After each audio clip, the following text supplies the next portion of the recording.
A DC shunt motor is a DC motor that has the field coil connected in shunt or parallel with the armature.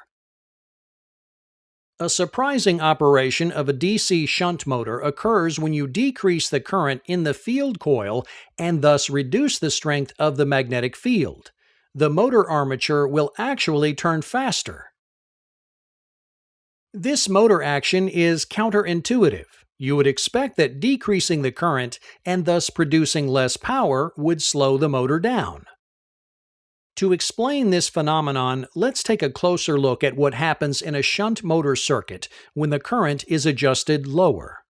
In this diagram, we have an armature, which, as you know, is the part that rotates in the presence of a magnetic flux, a field coil that generates a magnetic field, and a controller to vary the field resistance, thus altering current flow and the strength of the magnetic field. Here we have a series of line diagrams to illustrate the relationships of the motor properties as a result of reducing current to the armature.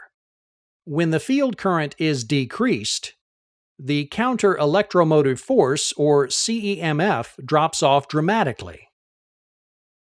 This sudden change results from a reduction in the EMF generated in the armature coils, which are turning within a less dense magnetic field.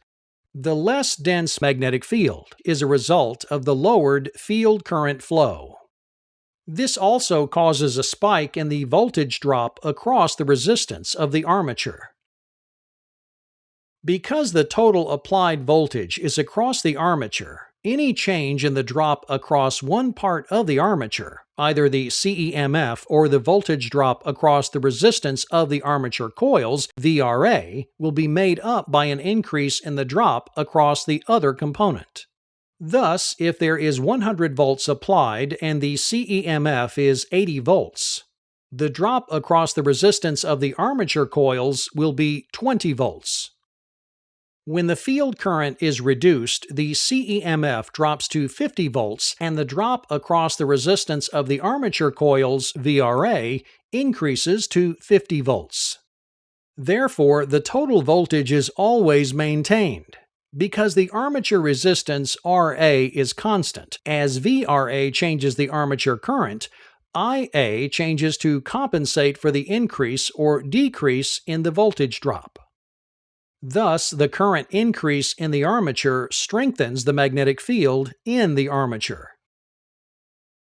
A subsequent torque spike leads to a gradual increase in the speed. A new armature speed is attained after a reduced field current is established.